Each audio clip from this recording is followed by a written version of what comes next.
ए गोटे आम आनंद मुहूर्त एभली मुहूर्त निश्चित भाव एकाम्र बाली यात्रा एक सौभाग्यर बेल एभली सबु विधायक मंत्री महोदय माने एवं ए अंचल विशिष्ट व्यक्ति माने आसुचंती आमको गर्व लगुच गौरव लगुच आमर अतिथि मानू आम संबर्धित करी विशेष भाव में एकाम्र मंच आम ए मंच समस्त की संबर्धित करके आमको गर्व एवं गौरव लगे जो उत्साह रही ये बाली यात्रा आमर जो परंपरा ओडिशार से परंपरा को बजै रखापी एकाम्र क्षेत्र लोक मैंने आयोजक मंडली जो भाई भाव में कार्यक्रम करमें विशेष भाव में खुशी लोक मैंने भी बहुत उत्साहित अच्छा बहु कला संस्कृति आम परंपरार संगीत एवं व्यवसाय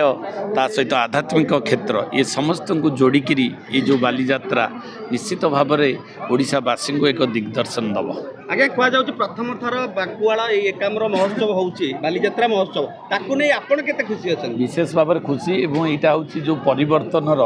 जो ओडिशा रे जो परिवर्तन से परिवर्तन ये हूँ गोटे ये गोटे मुख्यांश आगामी दिन रे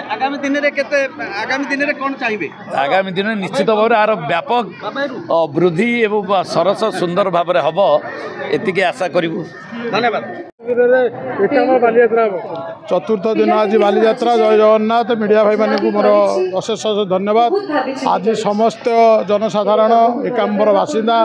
भुवनेश्वर बासिंदा बासुआई ग्राम पंचायत समस्त कर्मकर्ता समस्त मोर जो भौणी मैंने अच्छा एसएचजी ग्रुप अच्छा जो मैंने समस्त अच्छे समस्त को धन्यवाद। समस्त श्रृंखलित ये यात्रा आज 4 दिन शेष होगा जाऊँगी एणु आज अच्छा स्वयं पाड़ी आउ संगीता शिवानी आसी एणु एथर आज मुख्य अतिथि भाव में जोगदे प्रशांत जगदेव एमएलए खोर्धा आमर भतली विधायक आउ निजे उपस्थित सभापति आउ एकाम्बर विधायक रश्मि महापात्र गाला पाइकराय बाबुली समार्था एणु समस्त गण्यगण्य